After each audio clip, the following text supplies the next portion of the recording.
Assalamu alaikum wa rahmatullahi wa barakatuhum. Welcome back to our program, and today reflections is on Al-Aqsa because we have the president of Al-Aqsa. He is responsible and he has a very important role to play. You know, we meet many imams of the masjid. We have many mu'adhinun, those who call out the adhan. But here we have somebody who has a very important, significant role. When I was there in the month of Ramadan, I listened to the khutbah and the lecture of Sheikh Umar Kiswani, and Alhamdulillah, he also, I'm very pleased that he welcomed me in his office, which is right behind the Dome of the Rock, and we sat with him, and he gave us a wonderful, hospitality. And in his office, we met few of the other imams that led the Taraweeh prayer. They had the completion of the Quran, and on that night I was there. It was also in the blessed month of Ramadan. I met Zayd al-Islam in Al-Aqsa, mashallah. It was wonderful, unique opportunity. We really encourage you, we really motivate you. When you spend Ramadan in Al-Aqsa, you will not get this experience anywhere else. But I felt something was very sad, that was, the time during the night after the Taraweeh, certain times, they close the gates, they close the doors. And maybe I will ask the Sheikh to tell us why do they close those doors even in the month of Ramadan. Although on the 27th night it was opened, but on other nights, why is the doors of Aqsa closed? Why are people not allowed inside even in the blessed month of Ramadan? I think it'll be useful for us, and that's why I'm going to ask the Sheikh again to give us a little more fadila, virtues of Al-Aqsa. شيخ عمر ممكن هل يمكنكم أرجو من فضيلتكم أن تكمل لنا فضيلة الأقصى. بسم الله والصلاة والسلام على رسول الله. يعني فضائل المسجد الأقصى هي كثيرة وتحتاج، ولكن نتكلم عن الأفضل فالأفضل. أيضا الرسول عليه الصلاة والسلام قد أوصى صحابته الكرام بأن يكونوا ويسكنوا في بيت المقدس، لأن الرسول عليه الصلاة والسلام علم الزمان الذي سنأتيه. وهذا ما يحدث في أن هناك عائلات يعود نسبهم إلى صحابة رسول الله صلى الله عليه وسلم، ما زالوا موجودين في البيت المقدس. سبحان الله. لذلك الرسول عليه الصلاة والسلام أوصى صحابته لعل الله يرزقهم ذرية تغدو إلى المسجد وتروح. فهذا ما حصل بعد أن فتح عمر بن الخطاب رضي الله عنه بيت المقدس وبنى المسجد الأقصى من النخيل، ومن ثم أكمل بعده عبد الملك بن مروان حيث وضع الحجارة والبناء الأموي الموجود حاليا منذ أكثر من 1300 عام، والبناء موجود. بدأه عمر كما وصف الرسول عليه الصلاة والسلام. المسجد الأقصى قد بناه بحدوده، ومساحته هي 144 دنم. أينما تدخل من أي باب من أبواب المسجد الأقصى، أنت مجرد ما دخلت من أي الأبواب، ليس فقط المسقوف هو المسجد القبلي وقبة الصخرة المشرفة، وإنما حتى الساحات أنت تعتبر داخل المسجد الأقصى المبارك، فتحصل البركة في الصلاة في أي مكان تصليه في داخل المسجد الأقصى، سواء في ساحاته، تحت الأشجار، في الغرف، في القباب، في المسجد القبلي، في المسجد المرواني، في المسجد القديم، في مسجد البراق، جميع وأينما تصلي في الأروقة الخارجية من داخل المسجد الأقصى أنت تصلي في داخل المسجد الأقصى المبارك، فهذه البركة تحصل. وأيضا على سكان المسجد الأقصى المبارك، يعني بيت المقدس، قد أخبر الحبيب المصطفى صلى الله عليه وسلم أن كل ابن آدم لما يتوفاه الله يختم على عمله إلا المرابط. ومن هو المرابط؟ من يسكن بيت المقدس فهو مرابط. فلذلك هذا يبقى عمله الخير ينمو إلى يوم القيامة. سبحان هذا الله. العمل يبقى ينمو، فلذلك هذا الأجر ما يحصله إلا أهل بيت المقدس وأهل فلسطين والمرابطين في فلسطين. ما شاء الله. Sheikh, you need to be a murabit. Sheikh is saying that, so you know what murabit is.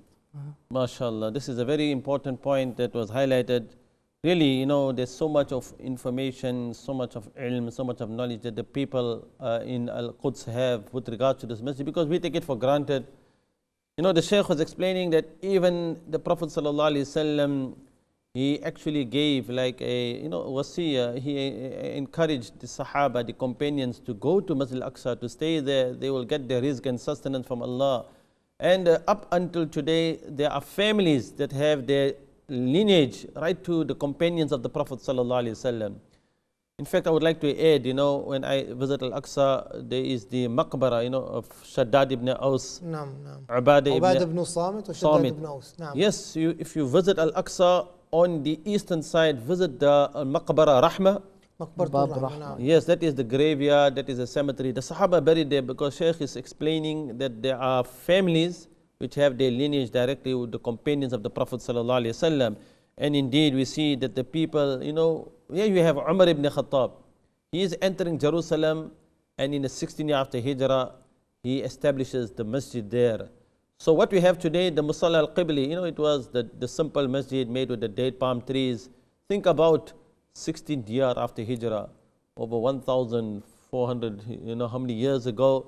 But the Shaykh highlighted another important point, that when you enter any one of the doors of Al-Aqsa, every part, wherever you pray, every inch of that land is Al-Aqsa. So you're looking at the Masjid Al-Aqsa, which is in front, is called the Musalla al-Qibli. You're praying Salah where the dome of the rock is. You're praying in any one of the Qubba, wherever you see the domes, the different, built during the different dynasties, which are all around Al-Aqsa. Wherever you're performing your prayer, understand that the over 144 dunams, which is about 35 acres of land. So that is what in our understanding. Think about 35 acres of land, if I'm not mistaken. That entire compound, every part of it, all that the Shaykh is saying is Al-Aqsa. So therefore, in fact, we've seen in Ramadan, that masjid is full to capacity. In the night of where there was Khatm al-Quran, every part of that masjid was occupied. And that was the real feeling of Al-Aqsa. And then find and to see after the month of Ramadan, this I am seeing those people who were there, even Zaid was there, he's seen, and you understand, as soon as Ramadan comes to an end, Masjid Al-Aqsa is empty. We are the people. And this is one of the questions we would like to ask the Shaykh, because we know that the people who are living there, they have a special significance. When we pass away, everything comes to an end. Shaykh mentioned that the people there, even after the demise, is like they are the murabitun, they are the ones who are defending Al-Aqsa.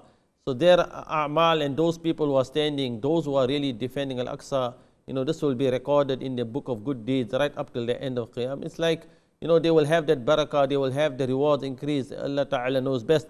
But the point is, I would like to ask the Shaykh, firstly, he explained, the whole Aqsa is the main thing, but I would like to ask, هل يستطيع جميع الفلسطينيين أن يقوموا بزيارة الأقصى؟ الممكن هذا السؤال مهم، لأن زرت الأقصى وقابلت كثيرا من الشباب ما زاروا الأقصى إلا مرة في حياتهم. بالنسبة للشعب الفلسطيني، يعني ليس كل الفلسطينيين يستطيعون أن يزوروا المسجد الأقصى، خصوصا بعد أن وضع الإسرائيليون الجدار العنصري الفاصل، فصلوا به الضفة الغربية وعن يعني القدس وأيضا غزة. فلذلك أهل رام الله، أهل بيت لحم، أهل الخليل، أهل غزة، هؤلاء لا يستطيعون أن يصلوا إلى بيت المقدس إلا إذا حصلوا على تصاريح خاصة من خلالها يعبرون ويدخلون إلى المسجد الأقصى. والتصاريح لا تعطى إلا لكبار السن أو للتجار، وفي أيام الجمعة لسن معينة. فلذلك هناك يعني منذ عام 1990 حتى الآن هناك جيل كامل، يعني وصل العمر 25 عام لم يزوروا المسجد الأقصى وهم من أهل فلسطين. ولماذا؟ لأنه يفصلهم عن القدس وعن المسجد الأقصى السور العنصري الذي وضعه شارون، وبشرت بوضع حواجز به الحكومة الإسرائيلية. لذلك يعني أنتم هنا من بريطانيا، إذا أنت نويت أن تأخذ فيزا تصل إلى بيت المقدس قبل أن يحصل ابن رام الله أو ابن القدس الذي يسكن في أبو ديس والعيزرية تابعين لبيت لحم أن يصلوا إلى المسجد الأقصى. فلذلك يعني ليس كل الفلسطينيين، فقط أهل القدس يوميا يستطيعوا الوصول، وفلسطيني الداخل.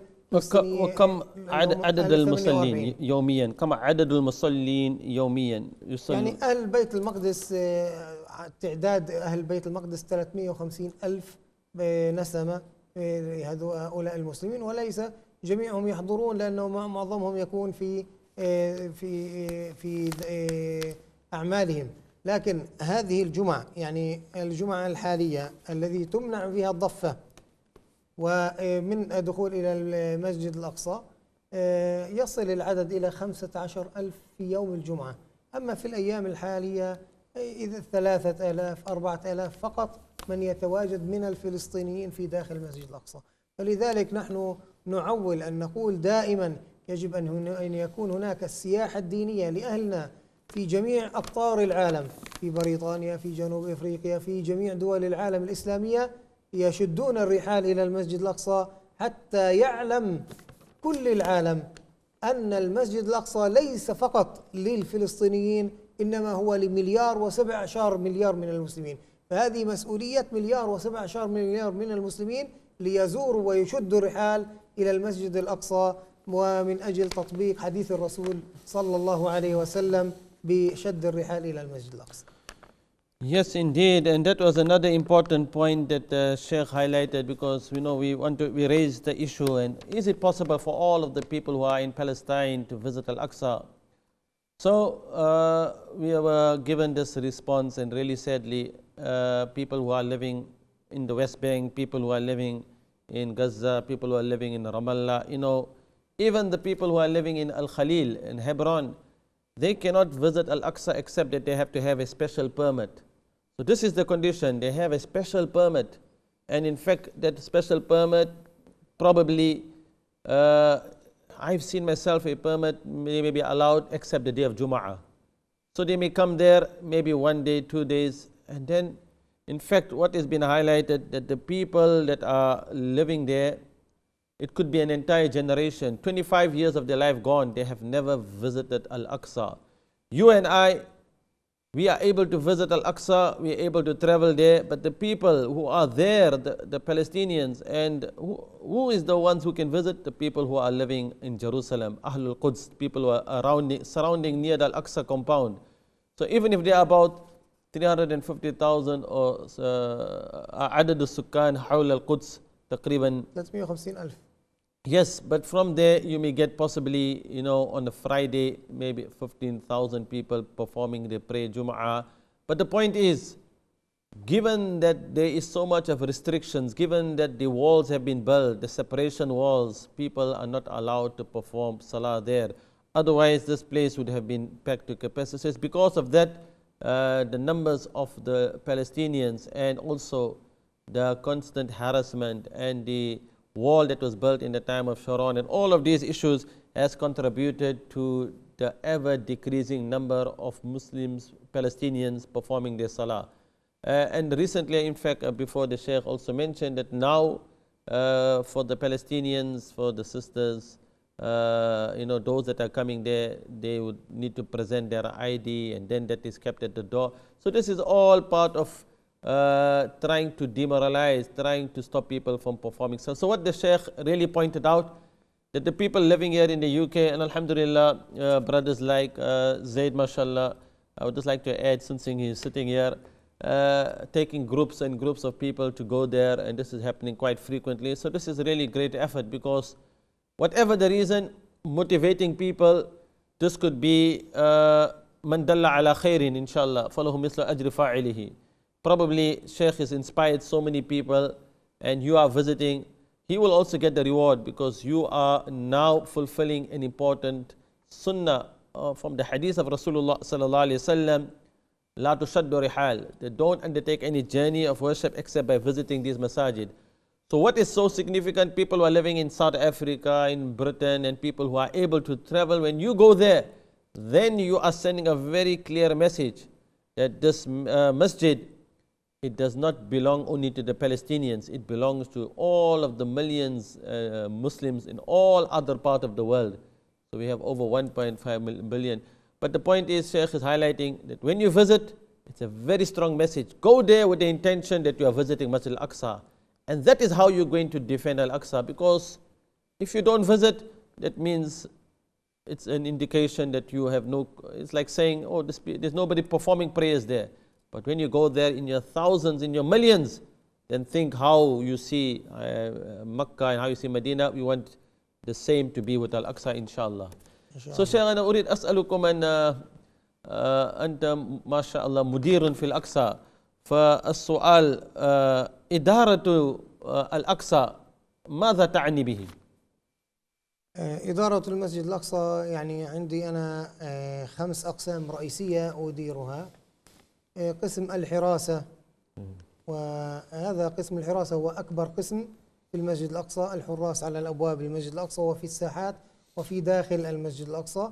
عدد هؤلاء الحراس على مدة 24 ساعة تقريبا 230 حارس موجودين. عندنا أيضا قسم السدنة هؤلاء من أجل خدمة المصلين في داخل المسجد الأقصى، نظافة الداخلية، المساجد المسقوفة، السجاد والمصاحف وترتيب صفوف المصلين والدليل الناس يعني على كل شيء في داخل المساجد المسقوفة. أيضا قسم النظافة، نظافة الساحات وأيضا دورات المياه. وقسم الإطفاء، قسم الإطفاء أيضا هذا إذا لا سمح الله حصل حريق فهناك فريق كامل من أجل أن يطفئ أي حريق يقع لا سمح الله في داخل المسجد الأقصى. أيضا قسم الوعظ والإرشاد، وهو الدروس التي تعطى في المسجد الأقصى قبل صلاة الظهر، بعد صلاة الظهر، قبل صلاة العصر، وبعد صلاة المغرب، وأيضا في أثناء شهر رمضان المبارك.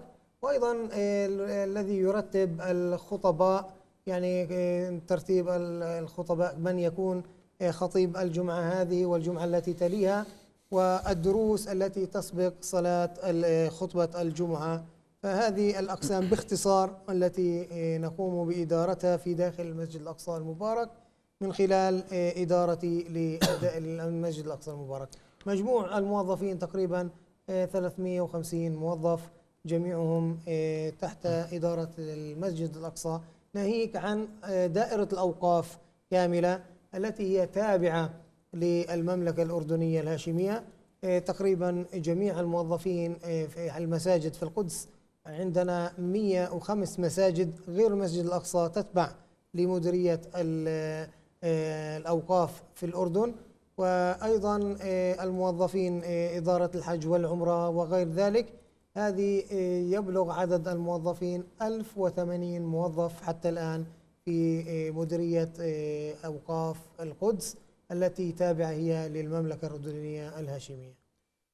Yes, mashallah, there was a lot of information, but just to summarize it, because part of the responsibility and duty of Umar al-Kiswani is pertaining to the security. You know, you have 230 approximately people who are in charge of security of the masjid. And not only that, you know, there is issue about the khidmah, issue about to ensure the sufuf and the rows inside Al-Aqsa. It's with regard to the sadana and the tartib, all those matters pertaining to inside Al-Aqsa, the matters of maintenance and cleaning Al-Aqsa, the emergency situation, what if there is an emergency, what if there is a fire, and you know Masjid Al-Aqsa had come and was set on fire many a time before. But this is a part of the responsibility, taking care of even those lessons that are taking place, you know, matters of durus in the month of Ramadan, even the khutbah who are going to deliver the talks and the sermons in Ramadan, in Friday, in Jum'ah's Wustan. So there are durus that are taking place. So lots of activities that have been under this important role. But generally, not only Al-Aqsa, but many other masajid, over 100 masajid, are under the supervision of the establishment there in Jordan. The Jordanian kingdom also under their supervision. Other issues pertaining to Hajj and Umrah. Alhamdulillah. So this is some of the role that the responsibility of the mudir, that is as being the race and the head of it. May Allah Ta'ala reward him abundantly. There are many other questions, inshallah. We wanted to ask him about how many doors in Al-Aqsa, what about the minaret, the masajid, what's happening outside, the issues pertaining to the Buraq wall. It's called, now they call it the Wailing Wall, the height, Al-Mabki. All these issues needs clarification. And I'm sure the reality is, I may have one last question that really bothers me and worries me. بالنسبة الحفريات تحت الأقصى هل هذا صحيح أن تحت الأقصى فيه حفريات؟ يعني الحفريات بدأت تحت المسجد الأقصى منذ عام 67 وهي مستمرة بالخفاء، وهي وصلت نعم فعلا إلى داخل المسجد الأقصى. فهناك يعني في عام 1982 وصلوا إلى بجهة باب السلسلة هناك بئر، كان هذا البئر مليء بالماء، فأثناء تفقد قسم الإطفاء والحراس للماء داخل البئر وجدوا أنه لا يوجد ماء، فلما نزلوا في داخله كان هناك نفق وصل إلى البئر، ففورا قامت دائرة الأوقاف بصب بالباطون في هذا النفق الذي فتحه اليهود ووصلوا إليه. وأيضا من جهة سلوان وفي تحت البلدة القديمة القدس القديمة هناك آلاف الأنفاق التي وهي منذ 67 حتى الآن، لأنه عدة بيوت قد نزلت بفعل هذا الحفر الخطير. الآن يعني أيضا من جهة الشرقية من جهة سلوان وصلوا إلى المسجد المرواني والمسجد القديم. أيضا هناك عند المسجد القديم لما وصلوا إلى المكتبة الختانية، وفعلا الأوقاف وضعت باطون إلى المكان الذي وصلوا حتى لا يكملوا داخل المسجد الأقصى. فالحفريات هي مستمرة تحت البلدة القديمة في سلوان، وكلها متجهة نحو المسجد الأقصى المبارك. لذلك يعني نحن نستنكر هذه الحفريات، وأبلغنا الأمم المتحدة أن هذه الحفريات هي مخالفة للقوانين الدولية. لذلك يعني هناك محافل دولية، الأردن قدمت للمحافل الدولية لمحاسبة إسرائيل على انتهاكها هذا القانون، قانون التاريخي والاعتداء على الآثار. وأيضا حارة المغاربة في عام 67 لما احتلوا القدس واحتلوا المسجد الأقصى هدموها بالكامل وأنشأوا ساحة البراق التي يصلون عليها الآن بحائط المسجد الأقصى وفي ساحة البراق. That's all time we have. We hope that we have another special program, because really the Sheikh start now giving us something which is really worrying and concern. He gave so much of details, but in the only minute I have to give you all the details will not be possible. Point to give you and let you know that there are so many tunnels, so many excavations running right deep in beneath Al-Aqsa, from the side of Silwani, from the place of Musalla al-Marwani, in front of it, underneath it. There's a library underneath ancient Al-Aqsa. It's called Maktab al-Khatani. All these places beneath it. The Sheikh spoke about the well also beneath Al-Aqsa. But to summarize, yes, indeed, excavations and tunnels run deep under Al-Aqsa, and also where the Dome of the Rock is, all that is Al-Aqsa. May Allah Ta'ala reward the Shaykh abundantly. He spoke about the Buraq, he spoke about the wall and that places where even is of great concern, great worry, which is also goes against the United Nations, the article of violation of this place, Islamic heritage. It's violating so many international laws, but yet this is ongoing. We pray and we make dua that Allah Ta'ala protect Al-Aqsa. I'm really truly grateful for the Rais and the head of Al-Aqsa, Umar Kiswani, to be here with us. And I'm also grateful to Brother Zaid al-Islam for making this very unique opportunity for Iqra TV viewers, for all of you who are viewing, to at least take benefit, to be inspired, and make intention that you will visit Aqsa in the near future. Jazakumullah khairan. Wassalamu alaikum wa rahmatullahi wa barakatuhu. حياكم الله ونشكركم. حياكم الله